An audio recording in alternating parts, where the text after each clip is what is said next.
আজকে সকাল সকাল বেরিয়ে পড়েছি, কাজ আজকে আমি যাব হচ্ছে গিয়ে গাড়ি দেখতে। একটা গাড়ি কেনার জন্য প্রিপারেশন নিতেছি। আমি আমার বাসার সামনে ডিডি কল দিয়েছি, যেটা উবার বলতে পারেন, লাইক দ্যাট।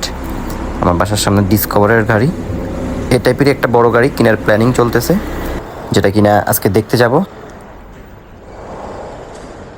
সো আমার গাড়ি চলে আসছে, এটা আমার বুক করা গাড়ি। সো আমি এখন এটাতে করেই সেই শোরুমে যাব যেখানে আমি গাড়ি দেখেছি।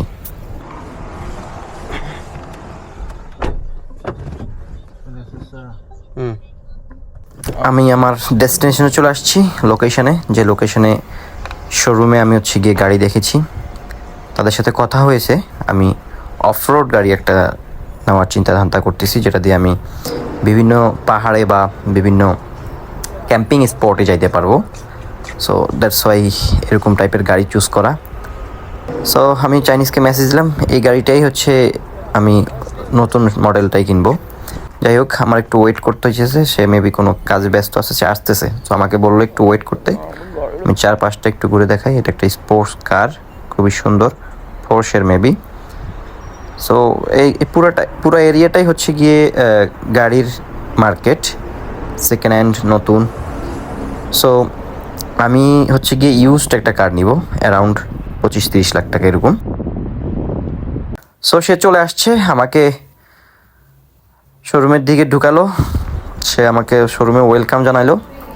এই যে হচ্ছে সুন্দর চকচকে গাড়িটা আমার সামনে দাঁড়িয়ে আছে। সে তার কলিগের সাথে আমাকে পরিচয় করে দিল, কজ সে ইংলিশ পারে। আর যে মেয়ের সাথে আমার কথা হয়েছে, সে ইংরেজি পারে না। দ্যাটস ওয়াই সে তার কলিগকে ডেকে নিয়ে আসছে যে যেন আমি তার সাথে কথা বলি। সো আমার হচ্ছে গিয়ে এই কালো কালারের গাড়িটা পছন্দ, কিন্তু আমি একটু ডিফারেন্স কালার নিব, কিন্তু এই টাইপেরই গাড়ি হবে, বিশাল উঁচা গাড়ি। এগুলো অফরোড গাড়ি, যেটাতে করে আমি বিভিন্ন পাহাড় পর্বতে গিয়ে ভিডিও মেক করতে পারবো। ইভেন কি আপনারা জানেন আমি অনেক ট্রাভেল প্রেমী। সো দেশেও আমার গাড়ি আছে, সো এখানেও একটা গাড়ি খুব ইম্পর্টেন্ট হয়ে গেছে। যদিও এখানে চলাফেরা খুব ইজি, বাস মেট্রো এগুলোতে খুব ইজিলি চলাফেরা করা যায়, কিন্তু আমার একটা গাড়ি দরকার। দ্যাটস ওয়াই আমি গাড়িটা দেখতে আসছি। এখন দামে দমে হলে দেখি কি করা যায়। আমি তাকে দেখাচ্ছি যে আমার কোন কালারটা আসলে দরকার। সো আমি গ্রিন কালারটা তাকে দেখানোর ট্রাই করতেছি। পরে দেখলাম যে না, গ্রিন কালার না, গ্রে কালারটাই বেস্ট। সো আমি তাকে বললাম যে আমাকে গ্রে কালারটা দেখাও। সো কালারটা অ্যাভেলেবেল না, ব্ল্যাক কালারটাই আছে। সো এখন আমি কিছু তো করার নাই, ব্ল্যাক কালারটাই দেখি, পরে গ্রিন কালার নিয়ে আপনার সামনে আগানো যাবে। ব্ল্যাক কালারটার আগে ফাংশনাল বা সিস্টেমগুলো আমি একটু দেখি, ব্ল্যাক কালারটার কী অবস্থা, কতটুকু মাইলেজ যায়, বা ইনসাইড আউটসাইডের লুকিং কেমন, ইঞ্জিন সাউন্ড কেমন, সব কিছু আমি চেক করতেছি আর কি। আচ্ছা, আপনাদেরকে তো গাড়ির নাম এবং কি মডেল বলতেই ভুলে গেছি। এটা হচ্ছে ট্যাং কোম্পানির ট্যাং 300। গাড়িটা মারাত্মক একটা গাড়ি, অফরোড করার জন্য বেস্ট একটা গাড়ি চায়নাতে, এবং কি দামও অ্যাফোর্ডেবল।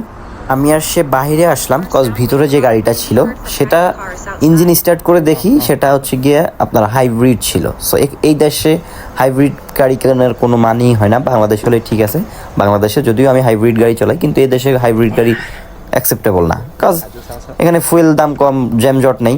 সো এই গাড়িটা দেখতে আসছি, এটা হচ্ছে ইঞ্জিন অনলি, ফুয়েলে চলে।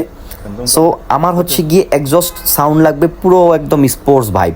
সো মানে এক কথায় একের ভিতর দুই, স্পোর্টস অ্যান্ড অফরোড। এখন এই গাড়িটা স্টার্ট দিয়ে দেখি, এটার এক্সস্ট সাউন্ডও অতটা পারফেক্ট না, যেটা আমি আশা করতেছিলাম। সো আমি তাকে বললাম যে আমি এটাকে মডিফাই করে এক্সস্ট সাউন্ডটা কি হাই করতে পারবো কিনা। সেটা আমাকে বললো ওকে ঠিক আছে, সে তার টেকনিশিয়ানকে ডাকতেছে। এখন তার টেকনিশিয়ান আসলো, তার টেকনিশিয়ানের সাথে আমি কথা বললাম। সো তার টেকনিশিয়ান সর্বোপরি আমাকে এটাই বুঝাইলো যে এই দেশের নিয়ম হচ্ছে গাড়ির সাথে যে সাউন্ডই আসে, যেভাবে গাড়ি আসে, জাস্ট আপনি বডি মডিফাই করতে পারেন, কিন্তু সাউন্ড মডিফাই করার সিস্টেম নাই। আপনি যদি সাউন্ড মডিফাই করতে যান তাহলে এটা ইনলিগালের আওতায় পড়ে যাবে। হইল নি, খাইলাম নি ধরা, এটা কোনো কথা?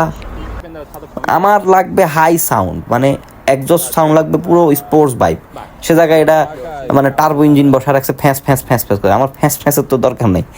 সো আমার হয় মডেল চেঞ্জ করতে হবে, আর যদি আদৌ কোনো অপশন থাকে হচ্ছে আপনার মডিফাই করার, হয়তো বা শোরুম বিক্রি করার জন্য হয়তো আমাকে এরকম একটা কথা বলতেছে, কিন্তু আমি আসলে আইডেন্টিফাই করব আমার চাইনিজ ফ্রেন্ড বা বাঙালি যারা আছে চায়নাতে থাকে পার্মানেন্ট, তাদের সাথে কথাবার্তা বলে, যারা গাড়ি কন্টিনিউ ইউজ করতেছে তাদের সাথে কথাবার্তা বলে আমার জিনিসটা আসলে ফাইনাল হতে হবে। আসলে কি এখানে এক্সস্ট সাউন্ড বাড়ানো বা মডিফাই করার সিস্টেম আছে কি না। আদারওয়াইজ আমি মডেল চেঞ্জ করবো, এই মডেল পসিবল না।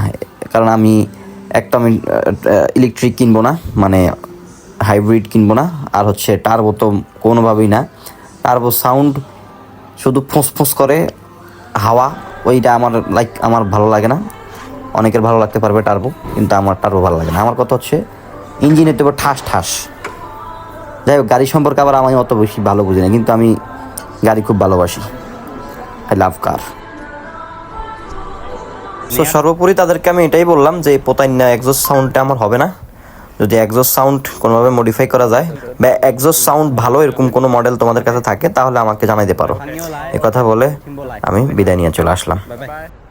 আমার মনে হয় আমার বাঙালি চাইনিজ জানে প্রপারলি, বা চায়নাতে অলরেডি গাড়ি চালাচ্ছে, এরকম কারোর সাথে একটু বসা দরকার। নিয়মকানুন বহু কিছু এখানে আছে যেটা আসলে আনম্যাচ। দুবাইয়ের সাথেও ম্যাচ করে না, বাংলাদেশের সাথে তো কোনোভাবেই ম্যাচ করে না। সো আগে নিয়ম কানুনগুলো জানার দরকার, না হলে জায়গায় জায়গায় ফাইন খাইতে হবে। সো গাড়ি আপাতত সাইডে, নিয়ম কানুনগুলো আগে জানি, বা আপাতত একটা রেন্টে নিয়ে 1 মাস ইউজ করে রাস্তার নিয়ম কানুনগুলো, এমনকি হাতটা, যেহেতু এখানে লেফট হ্যান্ড, আমাদের বাংলাদেশের রাইট হ্যান্ড, সো হাতটাও একটু ক্লিয়ার হয়ে গেল। সো আমার ফ্রেন্ডের সাথে কথা বললাম, সে বলতেছে আগে একটা রেন্ট নাও, দেন তুমি হচ্ছে গিয়ে পারচেস করো।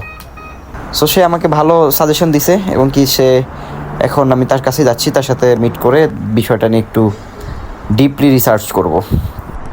আমি আমার ফ্রেন্ডের এরিয়াতে চলে আসছি, সে এরিয়াতেই থাকে। সে আমাকে একটি লোকেশন দিছে, সেটা মেবি কোনো একটা রেস্টুরেন্টের হবে। আমি লোকেশন ম্যাপ দেখে আগাচ্ছি। পরিবেশটা সুন্দর, এটা একটা আবাসিক এরিয়া, ফ্যামিলি এরিয়া। এখানে সবাই ফ্যামিলি নিয়ে থাকে, ফাঁকা নিরিবিলি পরিবেশ, সবুজ শ্যামলে ঘেরা। জায়গাটা সুন্দর, তার এই এরিয়াটা সুন্দর। ইভেন কি এখানে একটু শহর থেকে দূরে আর কি। সো এখান থেকে আমার ওয়ার্ক প্লেসে যেতেও অনেক সময় লাগে, নাহলে আমিও ওইদিকে বাসা নিতাম। যাই হোক, সে চায়না ম্যারি করছে, সে একটা চাইনিজ মেয়েকে বিয়ে করছে, তার 4-3-4টা বাচ্চা। তার কাছ থেকে আমার মূল বিষয় হচ্ছে তার সাথে দেখা করে নিয়ম কানুনগুলো জানতে হবে। কজ এখানে প্রত্যেকটা রং, মানে আপনি কোনো ভুল করলে ওটার ফাইন অনেক, লাইক 500 RMB এখানের, বাংলাদেশের 6000 টাকার উপরে।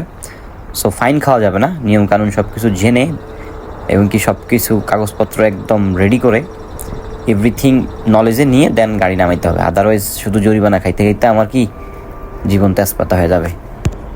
সো আমি অলমোস্ট চলে আসছি, তাকে কল দেই। সো আমি তার সাথে দেখা করি, তার সাথে একটু সময় পাস করি। আজকের মতো এখানেই আপনাদের সাথে বিদায়, বাই বাই। নেক্সট ভিডিওতে দেখা হবে।